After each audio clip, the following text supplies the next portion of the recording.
ACNFers, exciting editing news from yours truly. My wife is so good at editing that we've kind of teamed up. So if you want 2 editors for the price of 1 and you're ready to level up, no matter you're working on a book or an essay or book proposal, anything of that nature, email me and we'll start a dialogue. Also, this is that Atavistian time of the month, so we're going to be talking.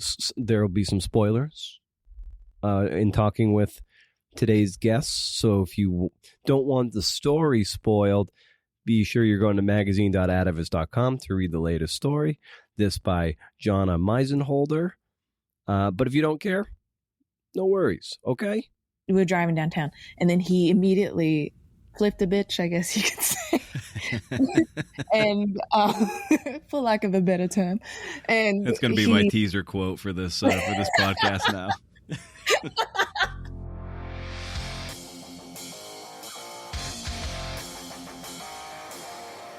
ACNFers, this is the Creative Nonfiction Podcast, the show where I speak to badass people about the art and craft of telling true stories. You know that. And that person you just heard is Jana Meisenholder. She's an LA-based journalist, but as you can tell by her wonderful accent, she's from Australia. That accent and the Irish accent might be my 2 favorite accents. Jana is this month's featured Atavist writer, whose piece deals with Andreas Beckett in the suicide race. This death-defying horse race of sorts in Omak, Washington. Her story is an incredible character study of her central figure, so we dig into that, what our subjects reveal about us as reporters, and the skeleton, the meat, and the bones. And you'll excuse me if I get a little out of breath. Hold on. Yeah, I got the COVID. Gave it to my mom, too, so that's super cool. I don't know if I gave it to her or she gave it to me, but as of this recording, she hadn't experienced any of the bedridden symptoms that I have had. The other day, I had a 103 fever, and I think that was the nadir of this wonderful experience. So if I sound like shit, more so than usual, I guess that's my excuse. When I was recording with Jana, I was sweating profusely. And then when I was recording with Sayward Darby, editor-in-chief of The Atavist and lead editor of this piece, I was shivering like it was 30 degrees Fahrenheit. Vaxxed, boosted. I wear a mask as often as Bane, and yet the bug still bit me. It's no joke, man. For those who haven't had it, it's like the flu's been going to the gym and it's wicked swole, bro. Keep the conversation going at CNF Pod on Twitter or at Creative Nonfiction Podcast on Instagram. Consider heading over to our Patreon page to help support this enterprise. It's a big ask. I realize this. I'm already asking for your time with this show. And on top of that, I have the audacity to ask for $2 or $4 a month. But those dollars, man, ooh, boy, do they mean a lot. While we're on the topic of money, go to magazine.atavist.com to check out Jana's story, of course, and consider subscribing for just $25 a year. I don't get any kickbacks, so you can put your cynic hat away, Carl. Magazine.atavist.com. What also means a lot, and boy, do these ever mean a lot, are kind reviews on Apple Podcasts. If you leave one, I'll read it right here. I think in this era, it's all the more important, especially as writers, to leave reviews for the books we read and the pods we listen to. Validates the enterprise, and it might just persuade another CNFer like you to join our little brigade here in our corner of the internet, like this one from Meg Dom, or Dome. Not sure how to pronounce that, but here we are. Titled Great Blend of Practical and Artistic Gems. I discovered the CNF pod last year on our long road trip and immediately filled my drive time with binging these interviews. What really drew me in is how Brendan is able to ask writerly questions and also gets guests to talk practicalities like day jobs, routines, frustrations. I always walk away having gained more depth on some aspect of writing. An excellent addition to the regular rotation. Awesome. Thank you, Meg. And if you leave a review of that nature, I love giving you credit for it, so we'll read it right here and celebrate you for doing such an awesome thing in service of this podcast. Show notes to this episode and a billion others are at BrendanO'Mara.com. Hey, There, you can also sign up to my Up to 11 Rage Against the Algorithm newsletter. First of the month, no spam. So far as I can tell, you can't beat it. And we're going to hear from Sayward Darby in just a moment. In my COVIDian brain fog, I had selected the wrong microphone. So for the first part, it's just my old school iPhone earbuds as my main mic. For Jana, I have my more professional one, this one that you're hearing right now. Even though this is my minor league one, it's not my really good one back home in Oregon. So you're in for a roller coaster audio experience I can only attribute to a novel coronavirus. So let's do this. Riff.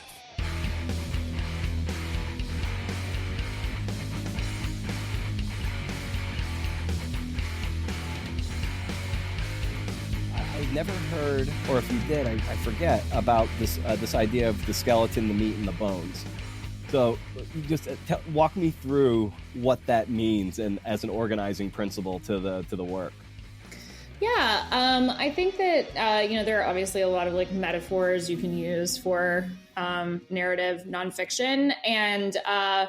And this is one that I definitely use in talking to writers, is that, the skeleton of the piece needs to be sturdy. And that skeleton is the narrative, the actual story of what happened. And so you kind of have to start there for the thing to hold together. Mm-hmm. And so, when I'm working with writers, we always kind of start with those fundamentals, if you will, the bones, mm-hmm. And figuring out, how they fit together so that the story stands. And then you start to create muscle and flesh through, character and scene and dialogue. And you really start to, make something whole and presentable. But at the end of the day, if you were to strip all of that away, the bones would still be there and the story itself would still be strong. And so, when I'm talking to folks, sometimes, they're kind of lost in thinking about the muscle and thinking about, detail here or there or all over. And sometimes it's about kind of putting that stuff aside to figure out what are the bones underneath, a part of the story or the whole story. And I find that can be really helpful from an editing standpoint. I mean, certainly for me, when I'm editing, I try to identify what I think the skeleton of the piece is, because then it makes my job a lot easier. It's an outline of sorts, right? Where mm-hmm. you know that you need to go from this bone to this bone for, the thing to hold together. And yeah, it's just, it can just be a helpful way of kind of organizing your time and your priorities. And the fact is that once the skeleton is there, that other stuff starts to feel so much more organic, right? Where it's I kind of see how to make this fuller and what is needed to make it fuller. Yeah, that's just that's how my brain works anyway when I think about writing. So yeah, I'm glad to hear that she brought it up and that I hope it made sense to her. It gets to this idea when you have the skeleton in place, then all of the details that you layer in over it, they feel less gratuitous. They do feel in service of something greater, not because you merely collected the information and it's cool. It does feel like, oh, this oar and this oar are all kind of rowing together versus, someone else who's just totally, off cadence. Right, exactly. And, to be clear, it's always fun when you kind of, and Atavist stories allow for this, where you can just kind of wander off for a little while yeah. into something. And I don't know what the sort of appropriate metaphor would be in this wider body metaphor for those kinds of things. Maybe some fat, some padding, something that, gives it even more of a curve in the best possible way. But I do think that, yeah, it's what are these details in service of, and are they in service of the story that we're trying to tell? As opposed to, it just so happens to be something I learned and I'm dumping my notebook mm-hmm. Here. And I think, there's a anecdote actually in this story that I think is a good example of this. There's a section where we're talking about Andreas's character, just kind of who he is as a person, how he presents, like choices he makes. And there was this moment that that Jana witnessed in a car where he like pulls over to the side of the road and chastises this guy for letting a stray dog wander so close to the road. And on the one hand, like it doesn't have anything to do with, you know, the journey of him you know, getting to the starting line of this race, but it so beautifully like encapsulates the kind of person that he is. And that's the thing we're focused on at that point. That is the bone that we're focused on right then. And that so beautifully like helps fill that out. And it was, you know, this story is a very, very character, you know, it's sort of a narrative profile. And I think that, you know, details like that especially just help it pop. And, you know, there's a version of this story. I was actually talking to our art director about it the other day. You know, the photos this is a very dynamic piece. You know, it's about a sporting event, and it's about a rather, you know, intense sporting event, to put it lightly. Called the suicide race. The suicide race, exactly. But, you know, it's even the visualization that like our art director came up with is quieter because it's ultimately about the person and the people behind the race and like why they do what they do. And I think that, you know, one of the nice things in working on this story was that there's kind of the more straightforward feature version that, you know, takes place at the race. And it's very much, you know, focused on the race, and the race, you know, very much bookends the piece, as opposed to, you know, kind of being the thing throughout. And, you know, this one man's story then becomes the skeleton of the piece. And it's just a really, I don't know, quieter, unique, more unusual like way in, which I was very, very into. And I should say like, that's how it was pitched. You know, it was really pitched as his story, as opposed to, you know, here is the story of this race. And I mean, maybe this is a good example of, you know, how does something go from being, you know, a great magazine feature, to something that is for, you know, the atavist. And, you know, here it was about, you know, how do we take an individual story and use that to, I mean, first of all, you know, raise these questions of like, is he going to make it? Is he going to, you know, be a contender? Is he going to get hurt? Is this horse going to get hurt? You know, all of these kind of questions that we're building into the piece. But also, you know, using him as a lens into, you know, a wider culture and a wider tradition of the race. And I think that, you know, again, there are versions of this story that are more sort of just focused on the race as opposed to an individual. And I really loved Jana's like choice to focus on Andreas. Yeah, because it's all the more important when you have something where there is a race at the center of it, or it's a part of the skeleton. But Andreas, you know, he doesn't win the race. So it doesn't have that classic sort of sports arc. So there are boxes that have to be checked along the way. So it's still satisfying, even though he doesn't win. So you've already kind of talked about it, like, but what are some of those boxes that you need to see, you know, given that there's not that payoff of a win at the end? Yeah, absolutely. You know, my favorite kind of sports writing and sort of adventure storytelling is less about, you know, the excitement of victory than it is about the obsessiveness required to pursue something.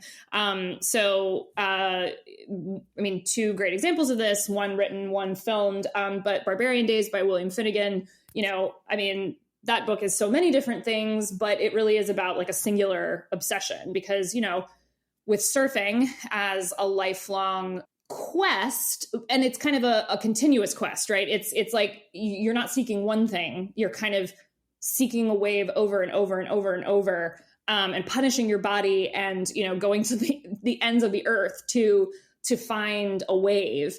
And there's kind of this circularity to it that you know, you get the sense will never end. And the other one I would mention is Free Solo, about Alex Honnold's you know, attempt to free climb, what is it called? Okay. The wall, the big scary wall in California. El, El Cap in Yosemite. Thank you. Yep. And obviously that is an incredibly shot documentary. And, there's just the harrowing, visual of this guy climbing up a sheer face of rock, without any ropes attached to him. But then, what is really compelling about that movie to me anyway is, what kind of mentality is required, and what feeds into an obsession with something that is one false move and you die. And so similarly in this story, first of all, we knew, and we're obviously giving away the ending, but Andreas does not win the race. But what I was interested in and what Jana was interested in was the fact that he was so obsessed with even like what was required to run the race, that it was less about winning and more about being able to do it. And I kind of love the fact that he didn't win, because then we get to see him preparing to do it again. And so many people who run this race, which is, a very harrowing thing to do, going down, basically, it's not El Capitan, but it's a very steep, a very steep track. And you have, the however many, how much does a horse weigh? I don't even know. A lot underneath you. It's anywhere probably from, depending on the horse, a thoroughbred is like 1,000 to 1,200 pounds. Right. A quarter horse, as some of the horses in the suicide race are, they can be on the higher end just because they have such giant hindquarters. Yes. So we're talking, thousands of pounds. Yeah.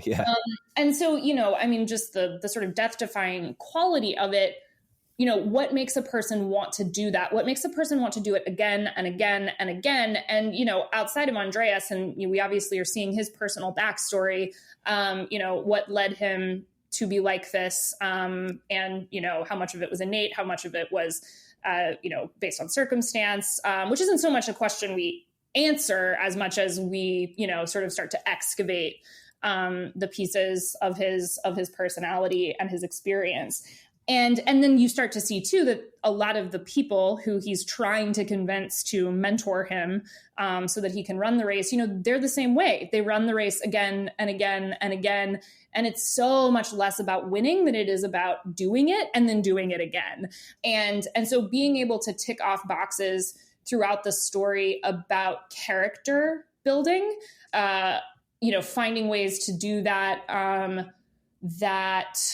feel very organic to the narrative as well.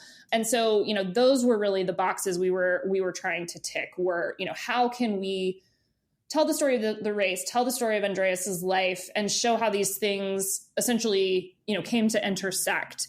And, so we start on the hill, we start with him, galloping toward the edge, and then we jump back to, his origin story and where he came from and how he came to be, something of a outsider in this small Native community up near, the Canadian border. And so when we were talking about, the outline, we talked about, how the story was ultimately the story, not of his life, although certainly his life is in, a big part of it, but really the story of how did he come to be so fixated on the hill, right? How did he become, what do we say toward the end? The kind of the organizing principle of his life. Took the words out of my mouth. That was one of the things I highlighted from this piece. And it's just one of those things where it's the wireframe through which he hangs his entire year in obsession. And it's something I deeply enjoy reading about because I tend to have a pretty splintered attention span. And I just love people who are so singularly driven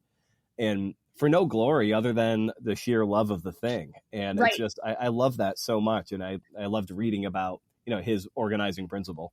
Exactly. And that's why like Barbarian Days, I found sort of entrancing while I was reading it, because there was this, quality of it's not, catching the wave is great, but searching for the wave, positioning yourself, just so, recognizing your errors, trying to get better, hearing about a wave that nobody, or so few people have ever been able to, all of these things that it's less about, I'm trying to win something, as, trying to experience something, over and over and over. And I too am like you, I'm a pretty splintered person, kind of always doing a lot of things at once. Yeah. And my husband is actually the exact opposite. So he's the kind of person, we were actually just having dinner with a friend last night, and our friend was gobsmacked when my husband said, yeah, I can write for just like 10 or 12 hours straight. Oh. And I am not that person remotely. And it fascinates me, somebody who can be so focused and fixated, and not in a negative way at all. Just that everything in life sort of starts to distill around this particular experience or task, or, in Andreas's case, kind of the training is as much the point. And the development, I should say, like the development of relationships. Because so much of this story is about the fact that, I guess he could have, tried to run the race by himself, but first of all, that would have been exceptionally dangerous. Second of all, that's just not the way it's done. And there's a lot of kind of courtship in this story of him trying to convince the people who are, the closest thing the race has to like royalty, the people who know it best, whose families have been running it for the longest time, convincing them that he was worthy of their teaching. And that was, an aspect of it that I was immediately drawn to when we got the pitch, because I think that there are, certainly elements of community, and in this case, a marginalized and traumatized community on the Colville reservation, in Washington State. But then on top of that, there are questions of masculinity and of sort of the bonds of masculinity, because this is a very masculine race. There have been women who've run it, but it's about male friendship in a lot of ways, and also about male mentorship. And so there were just so many layers to the story, and it was exciting to work on it and figure out how to make all of these kind of subtle pieces of it fit together, in this way that keeps you going and keeps you wondering, what is going to happen to him? I should also say, the horse, JD becomes, a character in its own right. What's going to happen to JD? And, by the end, you realize that this is a piece in many ways about loyalty to, the people who have helped you, supported you, believed in you, loyalty to the, the sort of natural elements in this case, the shape of the landscape that, forms the hill that the race is on, and also, fealty to the, the creatures that make it possible to do this. And it's just something really beautiful there. And I think pretty like universal. I'm really glad you brought up the dog anecdote, the dog scene. Jana and I talked about that a bit. And what struck me about it was originally she cut it out of a draft, and we talk about killing your darlings, but in this case it was a resuscitation of a darling. Like you advocated to put it back in to the piece, or such was her recollection. So what was it? What's that dialogue like? We so often we're concerned with cut. Got to leave good stuff on the floor, but in this case, something on the floor, it needed to be back in for the illustration of character. Yeah, it was quite interesting because, she turned in the original draft, and then I sent a pretty extensive memo about, structure. And there was a lot of sort of notebook dumping, which is totally reasonable when you've had this like really thrilling, colorful experience getting to know, your main character, but, the cast of characters around him as well. And place, I should say. And so, one of the things we talked about was making sure that details were in service of the skeleton, to kind of like circle back to the beginning of this conversation.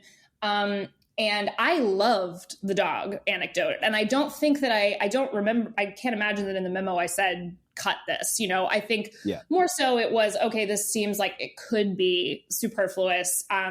And so when I saw it was not in the revision, and the revision was great, and I started, working through it more line by line, I just kept telling myself, I've got to find a way, because to me as a reader, when I read that first draft, that was the moment where I was like, I see who Andreas is. Like, I see the kind of person he is.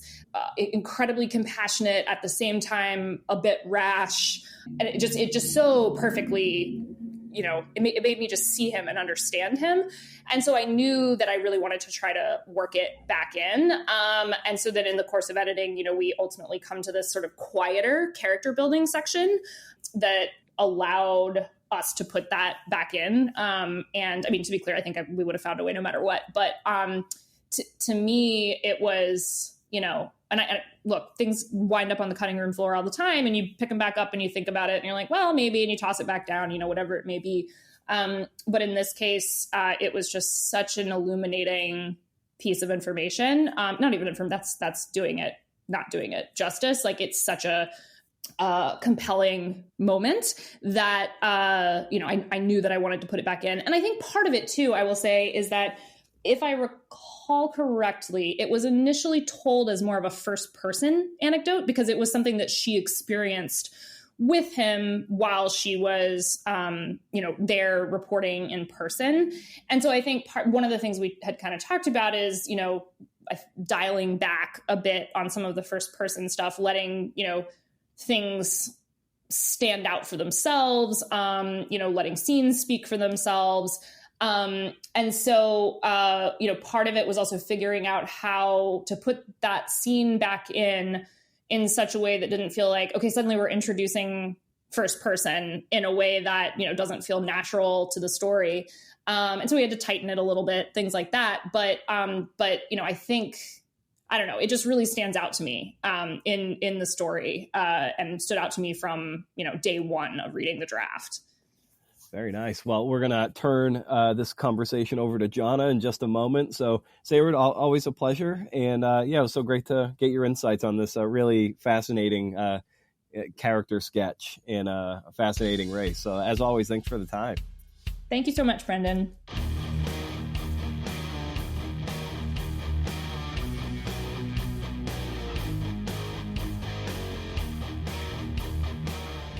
Do you have an idea for a great new podcast?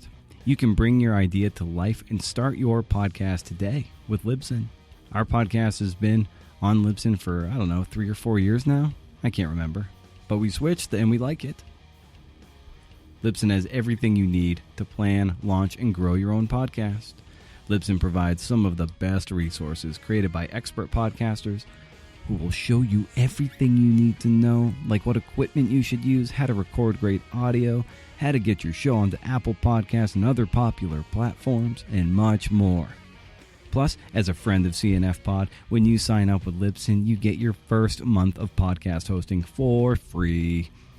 There has never been a better time than right now for you to start podcasting. Visit Libsyn.com and use code FRIEND. That's friend. That's Libsyn, LIBSYN.com, and use code FRIEND, FRIEND, to get started and create your podcast today.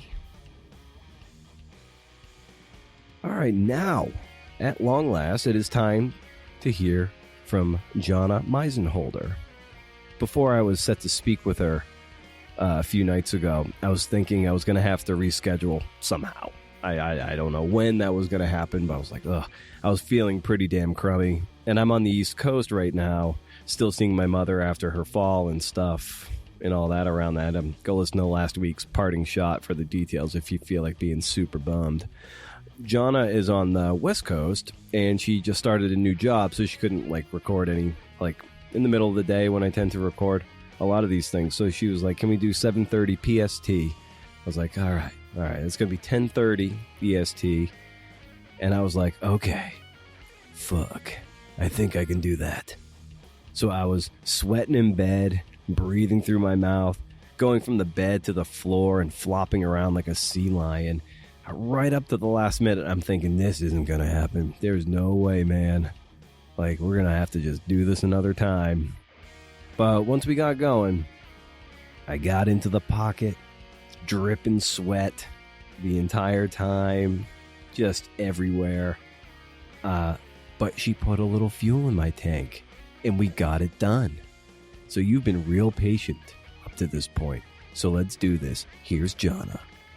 On your website, I love that you write that you mostly cover character-driven stories about family, culture, true crime, and also reports and writes deep dive long-form features. So how did you arrive at that as like the central core of what you love to do when it comes to reporting out true stories? Oh man, right off the bat, you ask really good questions and I have to think about my answer. I think true stories can come in different forms. There's some people like to write about, murder, mysteries and things like that. And you have this thing that kind of tethers the readers to the story. You have this central incident, which can be thrilling, but I found that sometimes they can also be predictable. And I find like if you focus more on the characters and their motivations, and they're not necessarily black and white sometimes, like they can be both good and bad, and two truths can often exist at the same time. It often makes for a more compelling story and it's less predictable. And I would point to the Hahn twins as probably the biggest example of that.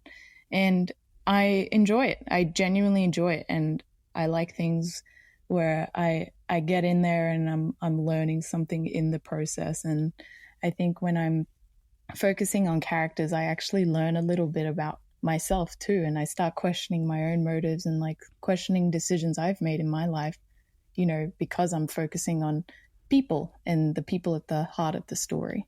Yeah, and the character and motivation aspect of it too. What struck me there is the great writer Tracy Kidder. He's big on whenever you would start a book, for him it was always character first and then worry about everything else. Some people are the other way around. They need to find something kind of cool to cover and then like search out the character. But it's just he's definitely like, if I can find someone who's like kind of cool and charismatic, he's like, then I can really double down on either a long story or a book. Right.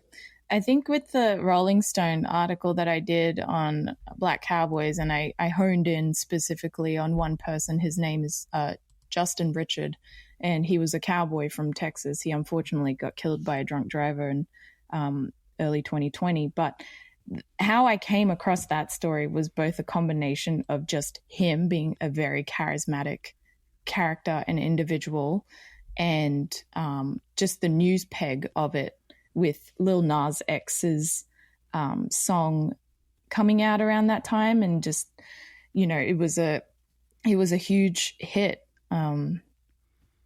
Old Town Road, I think it's called, the cowboy song, the one that sort of launched his career.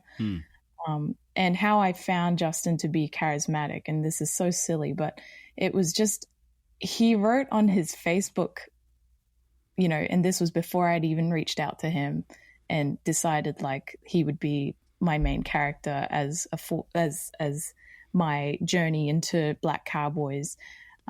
Was he wrote in capital letters on his Facebook profile, like, "I am amazing," with a bunch of exclamation points. And I'm like, I like this energy. Like, this is a good one, I think. That's amazing. Have you read Walter Hernandez's Compton Cowboys? I have the book and I haven't read it, but I did interview Randy from the Compton Cowboys for that story. Yeah. Nice. I had when that book came out, Walter came on the show, and Walter's a really cool dude, and he kind of strikes me as maybe in a repertorial or journalistic kindred spirit to you, because you do some documentary film. He's kind of like multimedia, like photography and like written stuff. I suspect that if you tap into his work, you'll like find like kind of a kindred spirit in a way. Oh yeah, definitely. I'm really drawn to the cowboy world, obviously, as you can probably tell, Right. Given the latest out of his story. But yeah, just from my own experiences growing up in Australia and going to the outback and being the only kid of color, going to the rodeos. But yeah. Yeah. So give me a sense of how you arrived at this story for the Atavist about this incredible race and the beating heart at the center of it. Yeah, so from actually that Rolling Stone article, I've built friendships and connections with sources in the cowboy world. And one of them, his name is Brian White. He is a cowboy, and I actually interviewed him for my publication, which is on Medium. It's called Unearthed. I actually interviewed him, and he was my very first interview. It's called Oklahoma's Rodeo Extraordinaire. He's this fantastic person. He's been a bullfighter. He's a cowboy. He was a football star. And now he actually works in production for rodeo. So he actually is the camera guy. And so he has an eye for visual aesthetics and seeking out, good things to capture. And he's just also a very, very friendly person, and he can talk to anyone. So he basically got asked to do a gig in Omak, Washington, which is where the story takes place. And it's basically on a reservation, and it's in rural Washington. It's about 4 hours east of Seattle. And so he got asked to go out there, and he knows from me interviewing him and from me writing the story about Black cowboys that I'm interested in cowboys and cowgirls of color. And so he told me I was at the top of this hill and that they go down. It's called the Suicide Race. And I just met this guy, and you got to talk to him. You're just going to love him. This guy has some kind of energy about him. And by then, Brian hadn't known exactly what Andreas's background was. And he actually thought he was Native, which Andreas is not Native. And so he didn't really know much, but he knew that I would be interested in connecting with Andreas just purely based on the fact that this was Andreas's first time. He seemed very excited about going down the hill. He sort of told me he was just looking out into the distance and was standing on top of the hill. So there's something deeper going on there. And hearing Brian tell me that made me think okay, there's another reason why this kid is up there doing this. Kid, but he's actually older than me, but he looks young for his age. So as soon as Brian said that, I literally just booked a flight the next day and flew up to Seattle.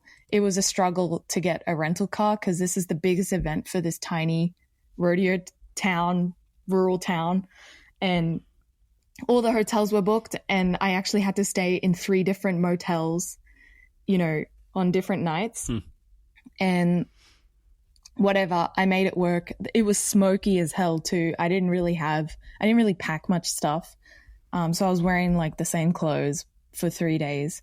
But yeah, I flew up there. I met with Brian, and then Brian introduced me to Andreas, and Andreas had to use Lauren Marchand's ID to get into the beer garden where I was, because you have to pick a specific spot to meet. Otherwise you'll get lost on the rodeo grounds because it's pretty wild out there. And I connected with him, and we hung out on Friday night at the rodeo after it had wrapped up, and everyone was at the beer garden drinking, and me and Andreas and Brian were just sitting by the bullpen. And that's when I just started peppering questions at him. And that's when I found out, okay, he's not Native, and he's Mexican American, and he had this really interesting background about being a Greyhound baby, is what his family calls him. The whole story about how his mom and dad met on the back of a Greyhound bus. And I asked him why he's doing this. And, for hours, until 1 or 2 a.m., we just talked and talked and talked. And then I realized that there was a bigger story here. Now, when you're reporting out the story and you've got a great central figure, for you, as you're looking to, report and mine out the story, how do you go about, getting to the core of a character and what really motivates them? You have to spend as much fucking time as possible with them. And they're not going to tell you because they don't know. They don't know how to really, they're not going to put everything on a platter for you. They're not going to lay it out and say, this is exactly what you need. These are the answers you're looking for. And so there's 100+ hours of audio that I recorded. Every time he spoke, I just chucked on my recorder. And sometimes like he would speak and I didn't have my recorder with me. So I'd just like furiously be typing into my phone, and he was kind of caught off guard with that. But sometimes, and I'd have to explain like, no, it's okay. Just keep talking. And yeah, after that, you just sort of, I went home and I sort of like highlighted the key parts and started framing it in my mind, you know, as a reader would think, sort of thing, like reading this and get the beginning, middle, the end, you know, the sort of things that would make for a good story. And yeah, it's basically sifting through a bunch of audio and a bunch of sometimes, you know, rambling. And yeah, it took a lot of work. Yeah, of course. When you start getting all that information, how did you go about, organizing it, given that you had, so much tape? It can be hard to get your head around it.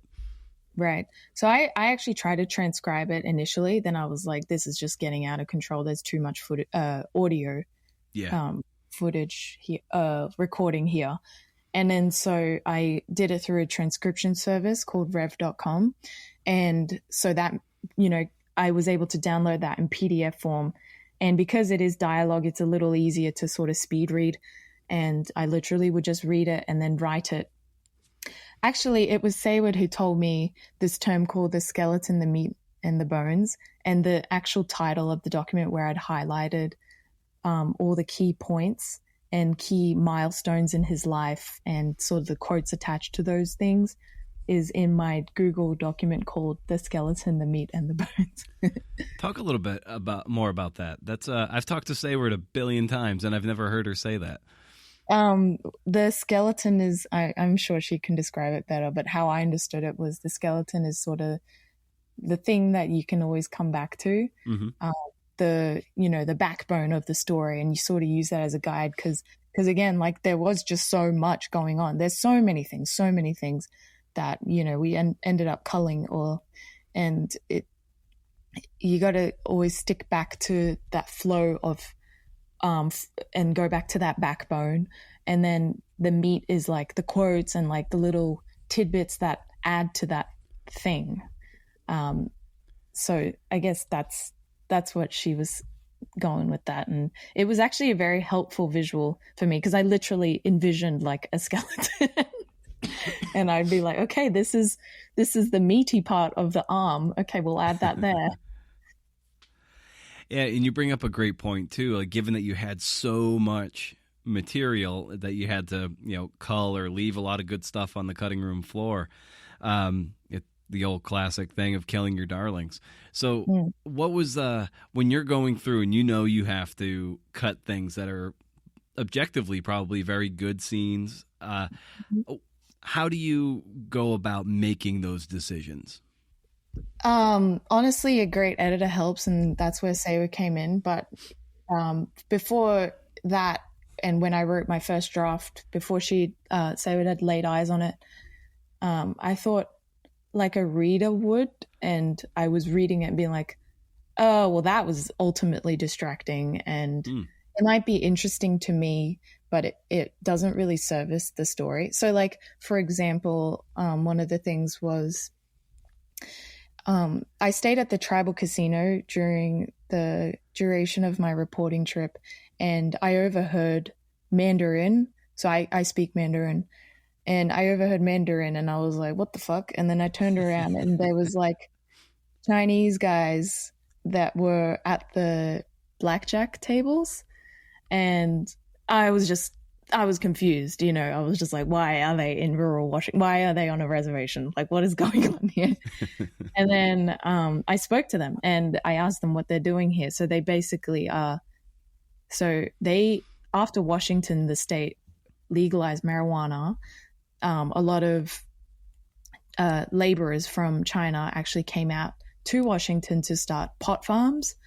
And so that's how they're like sort of making a living. And And that's what they were doing out here. And like I had included that to just sort of paint a landscape of just how Omak is this weird place where people go and hustle, and you have different types of people. But yeah, it was just too distracting, and I ultimately just left it out. But it was interesting. So that's an example of something that's interesting to me, but it was like, doesn't service the story at all. Yeah. Well, that takes a lot of skill and experience to be able to do that, because when you do the work, you do a certain amount of reporting. You're like, well, I did this work. You went so far as to speak to these men, and so you somebody feel like you got to throw it in there, but then you ultimately have to show that restraint. So like how did you sort of cultivate that or build that as a muscle to really put on like that reader cap? Be like, yeah, this, like you were saying earlier, like this doesn't really serve the story or the reader's experience. Oh, you can't have an ego about it. Like, yeah, I spent an hour talking to them, and it was time that I could have spent continuing to talk to Andreas. Although, like, by that point, I'd, talked to him plenty. But yeah, you just can't get married to and get attached to these things, because ultimately it's not about you, and it's not about, what you want out of it, because your loyalty is and should be to people who are reading this for the first time. And I sort of mentally have to go back to that place where Brian texted me being like, you got to come meet this kid on top of this hill. He's doing it for the first time. And thinking back to how I felt in that moment and what I envisioned it at that point. And when I'm reading it, the draft, and I'd included all those little weird tidbits, I'm like, that doesn't elicit the same kind of excitement and response that I felt when someone first told me about this, I think it helps that I'm okay with letting things go. Yeah. Yeah. Give us a sense of, and it sounds like you know a thing or two about horses and the connection between rider and horse. Give us an idea of Andreas's connection to JD ahead of this race. So that one is really, really special, because it was JD's first time too. And I met JD on Friday night when I flew up, before I'd pitched it to the atavist, just to get a vibe of like, okay, yeah, I've heard you talk about your horse and whatever, but I want to see for myself. Like, does he really have trust issues with other people? And I'm comfortable around horses. I grew up horse riding, and I put my hand out to give JD a treat, and he was so skittish. Like, I've never met a more skittish, spooky horse. Mm-hmm. And then immediately, as soon as Andres put that same treat in his hand and went up to him, he took it right off his hand. And Brian, who also has grown up around horses and he's a horse breeder, couldn't connect with JD. JD only trusts Andres. And I think there's something special about their relationship, and how JD is young, he's 5, and Andres is also quite young compared to the Marchand brothers, and they're both doing this for the first time. It almost feels like JD understood that they were in this together. As Preston says, green on green, It was a really special thing to witness them together, and there is definitely 100% a bond between them that JD doesn't have with anyone else aside from Indra, Andreas's girlfriend. Yeah, in late in the piece, you write that the suicide race was his being Andreas's organizing principle, the aspect of his life around which all else revolved. And just in your time with him and then watching this race, did you just, what was the feeling of how obsessed the people who or how important this race is to this particular community and the people who, like you say, kind of organize their life around it? Yeah, so that's two different things, because Andreas does it for a different reason to the Marchands or like any of the native cowboys that do it. And with Andreas, you just brought me back to when I was in my hotel, and it was winter, so it was like snowy. There's nothing around. It's very desolate. It's kind of depressing, but yeah, you just brought me back to my hotel room, because every time that I would come back and go through my notes, always, every time, I would ask myself, all right, Jana, you've been at this for a while now. So what is it? What is the thing that keeps him coming back to, this race, this fucking race? Like, what is it about the suicide race? Is he doing it for the glory? Is he like one of those Red Bull adrenaline junkies that he wants to just do it because he wants the thrill? And if so, why? And, he's a pretty reckless and impulsive person, and he'll just do dumb things. And I've heard people say that he'll do dumb things, like he'll climb a tree, and like when he was a kid, he'd climbed a tree and like broke his arm, and like just little things like that. And he just like get a quad bike and just go off a cliff. But I felt like with this, there was something deeper. And at first I was like sort of psychoanalyzing it, being like, oh, maybe it's because he needs approval from his parents, because especially his biological dad, who he didn't meet till he was in his 20s. But honestly, I think it's just at a certain point, we all need a sense of purpose. And I think he just wants his life to matter.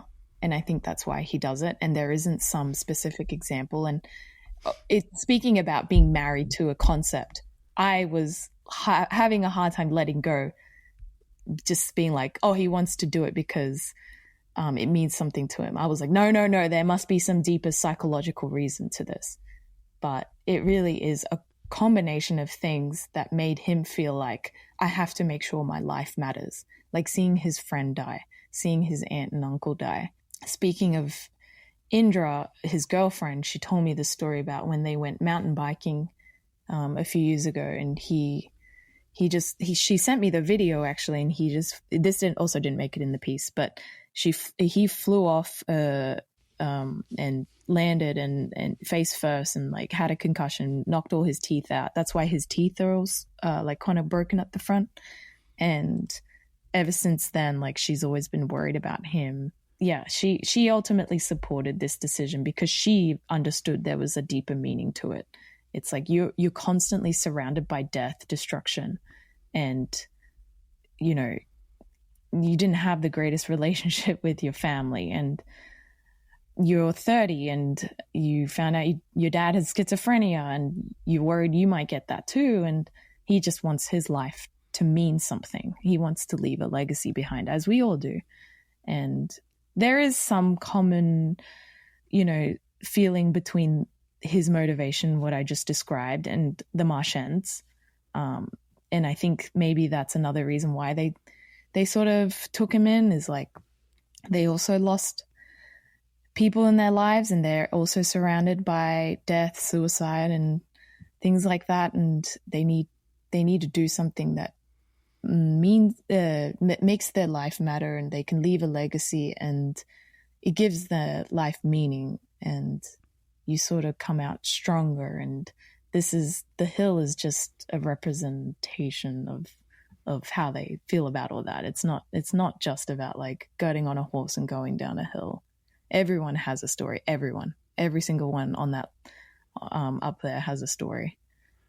Well, when you speak of him feeling like he needs to have purpose in his life, or for his life to have purpose, in this kind of work and the stuff that you do, be it film or written journalism of this nature, what's the purpose that you're seeking?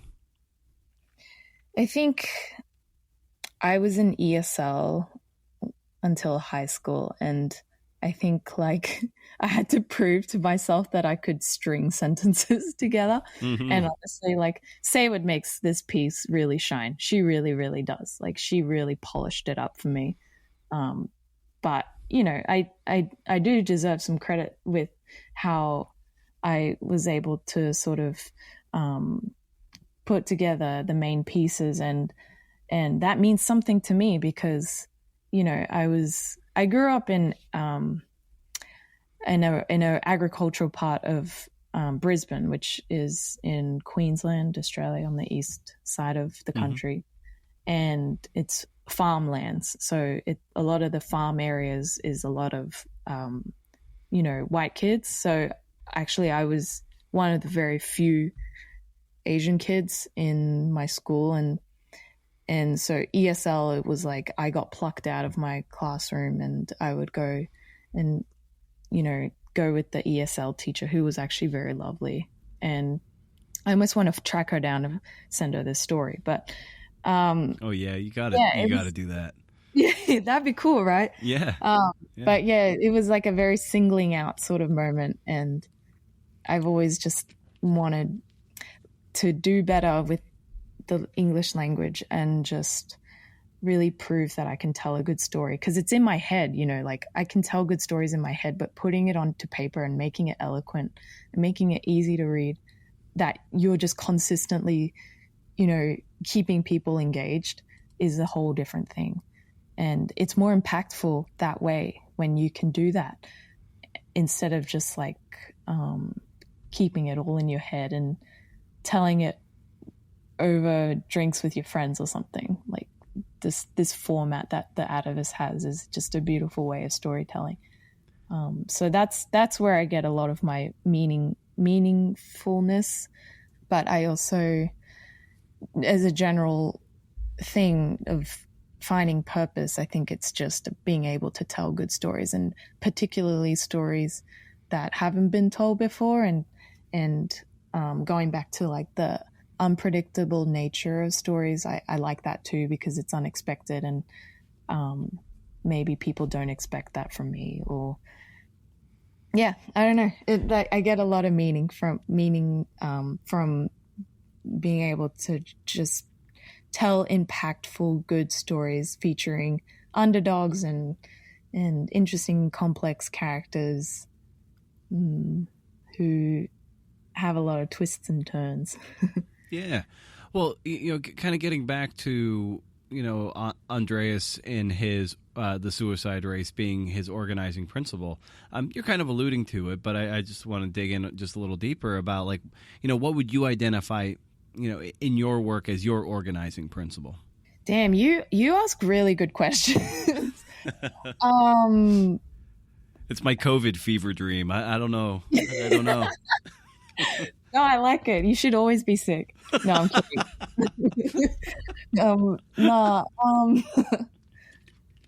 That's hilarious. I want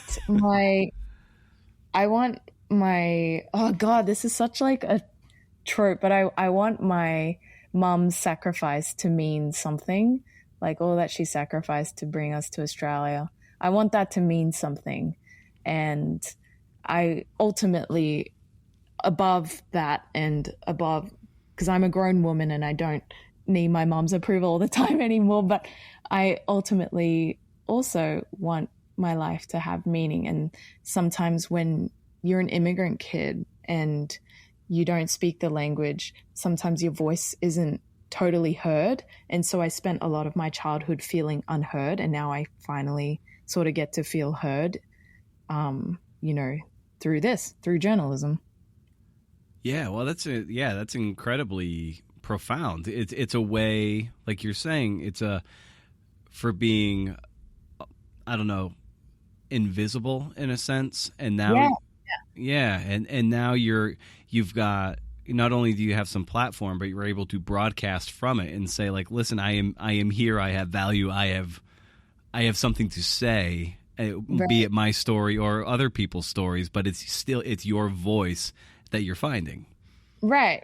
And I don't want to make it me, and the people that I'm finding for these stories, like Andreas, the Han twins, Justin, like they are the vehicles for this, for the storytelling. But in order to tell a good story, I feel like I'm saying story a lot, but in order for me to do a good job of it, I am having to mine certain things from my personal life. And so inherently I am becoming more heard through these people, if through the characters, if that makes sense. Yeah, it kind of goes back to what we were saying, how like the people that we're drawn to and draw the covering actually reflect something inside of us, and that's why we're drawn to them. Yeah, exactly. yeah, and it is, journalism isn't always super academia-y. Like, it is sometimes a little bit psychological and personal and intimate. Oh, for sure. And you're having to dig into your own sort of situation to try and better understand the sources and try to understand what questions you should be asking, and picking up on stuff it was very intuitive too, and that comes from experience, that comes from somewhere, like that comes from your own struggles or whatever it is. Yeah, and to your point of like using, personal experience to imbue your reporting with a certain color that can only be Jana, for instance. Like, that's your worldview, and so your reporting, your eye is informed by who you are and your experiences. And I think what you've alluded to is like doing that without being self-indulgent. And yeah, so that's a hard skill to learn, to not put the spotlight on yourself. So, how have you cultivated that sense of you can make something personal without it being too navel-gazy? So I'll give you an example because it's actually in the story. Nice. That scene where Andres flips the U-turn to chase down the dog that was trailing behind the man. Holy moly, that was a whole thing. I was in the car and really? Wow. Yeah. So we were just driving down into town because we were going to sit at the Mexican restaurant downtown and do the recording, like do the interviews, because we just needed a change of scenery because we'd been talking for hours at that point. So we were driving downtown, and then he immediately flipped a bitch, I guess you could say, and for lack of a better term. And that's going to be my teaser quote for this podcast now. The car was like screeching, and he just pulled into this parking lot, and then immediately my instinct was to turn my recorder on. So I actually have this whole exchange, and I was like, slow down, please slow down. And he just jumped out of the car, and you can hear the car door slam, and then the ding ding ding, because the seatbelt or whatever is not on. And he runs up to the guy, and I thought he was just going to be like, hey man, do you know why there's a stray dog following you? But immediately goes out of the car, confronts this guy, starts swearing at him. And you can hear it on the recording. He's like, what the fuck, man? What are you doing? And it was just an intense moment. I'm not used to people like confronting other people like that. It was jarring, and I didn't know what to expect. But I left the recorder on, and then he picked up this dog, dropped it in my lap, and then kept driving into town, and then said, I need to stop by somewhere. I guess he needed to run an errand. He had to pick up a check for whatever reason. And so he went into this glass repair shop, the one that Dan Yaksik used to own. And he left me in the car for almost an hour with the dog. And the dog was whimpering. And I just left the recorder on because I was expecting Andres to come back, and I was sitting in the car wondering what the hell is going on.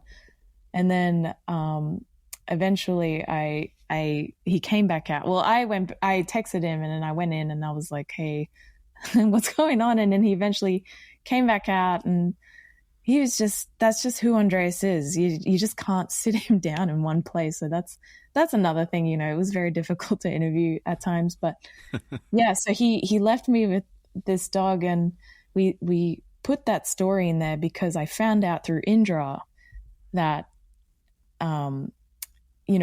Andres made an effort to afterwards to reunite the dog with the owner through Facebook. They put it through the local Facebook group, and I was there when he dropped the dog off to Indra's sister's house, and no one was home. And he took a shot, and I smelled it on his breath, and so that's why we talk about the apple pie moonshine.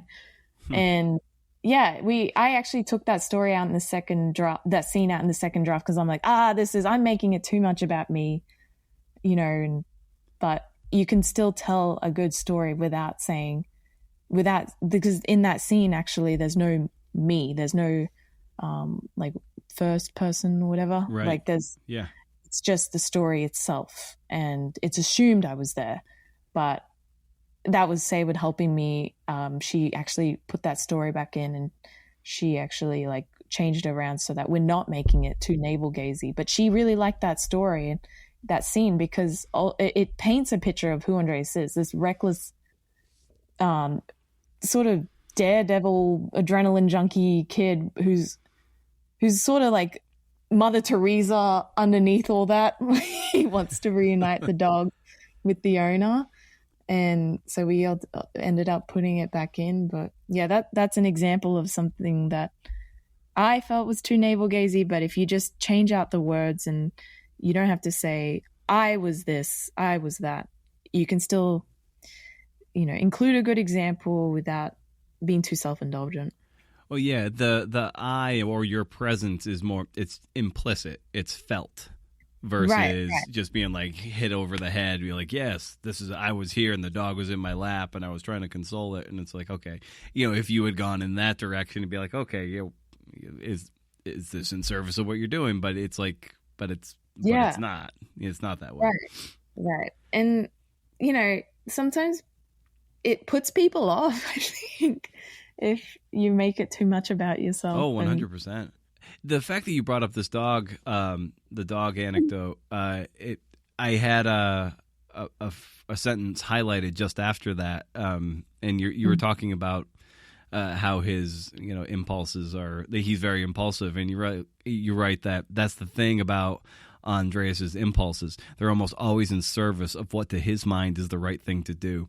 So it was a very show versus tell moment where it was all that action really showed us this impulsivity was really in service of something else. That dog needed help.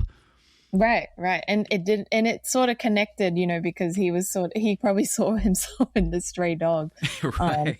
And I picked up on that, and I didn't realize, and then that's why I stuck it out and just sat with the whimpering dog. And I was sort of I was petting this dog, telling myself no, this is good. There's something bigger here. Just, You're wait my metaphor. For it. Just be patient. Yeah. Just be patient. There's something good that's going to come out of this. And it wasn't until later when we dropped off the dog, and then I had dinner with Indra, I think one of the nights, and she told me, we reunited the dog with its owner. And then that's when it clicked. But sometimes in the moment, you don't know. You don't know what the fuck you're doing there. You don't know if you're wasting your time. That's freelance journalism, though, I think. Oh, absolutely. Yeah. Well, you got to fill the notebook, fill the recorder, and it's only after you get all that material that you start looking over your notes that you can then start to metabolize what you've got and be like, oh, okay, this at the time didn't seem like anything, but actually this has a ton of meaning. This I thought might have, but it turns out it doesn't. So that's the kind of the fun part of it once you start getting all the material. Yeah, and I had to train my brain because you can't predict the future and you don't have some assurance that this would all be worth it. So I had to train my brain to be like, no, this is the bigger picture here. This potentially could be like this. And I'd play out the scene in my head of how it could look in a story and, why someone would want to read this and why it would make sense to hang out with the scruffy little dog and I don't know. You just always got to think, 10 steps ahead and envision the larger picture. Yeah. Do you find yourself writing in your head as you're sort of reporting it out? You're imagining where it could possibly go, and you're like, all right, I'm almost like a dress rehearsal, or not even a dress rehearsal, but like a rehearsal. I absorb like a sponge, and then I go back to my hotel room or whatever and do the skeleton, the bones thing. And then I did that before with my other stories before Saywood, but now I have a name for it. And then I would sort of start structuring it in my head, even though that's not, necessarily the structure we ended up with, but it does help paint a picture. And I think it helps that I do things chronologically too. I kind of paint it in my head, his milestones, what led him to this point, what led him to the next point. And doing it chronologically is helpful. Oh, for sure. But yeah, you do open the piece with sort of right at the hill, at the top of the hill before the drop, and then you kind of back it up and start going like, more linearly, and everything. It was Sayward's particularly good at a really good hook at the top of the story. Was that something you envisioned, or was she like, how about we start at the top of the hill? Nah, that was completely Sayward. I had a feeling, I'm like, this has Sayward's fingerprints on it right now. Yeah, I'm not even going to sugarcoat that one. No, she deserves total credit. She's so good at that. She's so good at structuring. I got her notes back, and she was like, do this here, and I'd already had the top of the hill scene, but she moved it to the very front, and I'm like, yes, genius. Why didn't I think of that? Oh. All right. Well, Jana, I love ending these conversations by asking the guests for a recommendation of some kind for the listeners. It can be anything from, a brand of coffee to a fanny pack to a brand of socks you're really tickled by. So I'd extend that to you. What might you recommend for the listeners out there as we bring this podcast down for a landing? Blundstones shoes. They're an Australian brand. It's apparently really popular in Israel. For whatever reason, there's actually an article about it somewhere. But okay. Blundstones are very durable. They are. I'm not sponsored or anything. They're expensive, but mine have lasted me about 10 years. And I actually wore them to the rodeo for this story. And they didn't break down. And I climbed rocks and I went hiking and I was in the river and I was on top of the hill and I was at the bottom of the hill and I was everywhere and not one scratch. So go get your blunnies. You're a footwear influencer now, Jana. Yeah, a shoe shiller, whatever, shill. Shoe shill. A shoe shill. Very nice. And one last thing, Jana, where can people find you online and get more familiar with you and your work if they're not already familiar with it? I have a website and that has links to my little publication and the work I've done, and I also have an email address in there, and I need to get better at using Twitter, but do website. You though? Do I? Probably not. Well, very nice. Well, Jana, this was so great to talk to you about about this piece you did and about your approach to the work, and this was wonderful. I really appreciate you carving out the time to do it, and it was really a pleasure to speak with you. Thanks for hopping on the pod. Thank you so much, Brendan, and thanks for asking thoughtful and thought-provoking and awesome questions. And I hope you feel better. Oh, boy. As always, big thanks to Sayward Darby, and Jana, and of course, you, the CNF and listener. I make the show for you, you know that, but maybe in the early days, I could be guilty of saying I made it for myself and making the show that I most wanted to listen to. And I guess that's still true to some extent, right? But you get to a certain point where it has to be about more than just yourself. So honestly, I make the show for you, and I hope you still continue to dig it after all these years, man. Dig it. If you have some income worth disposing, go to magazine.atavis.com to subscribe for $25, I think. Incredible deal. Dozen stories, access to the full archive, beautifully designed.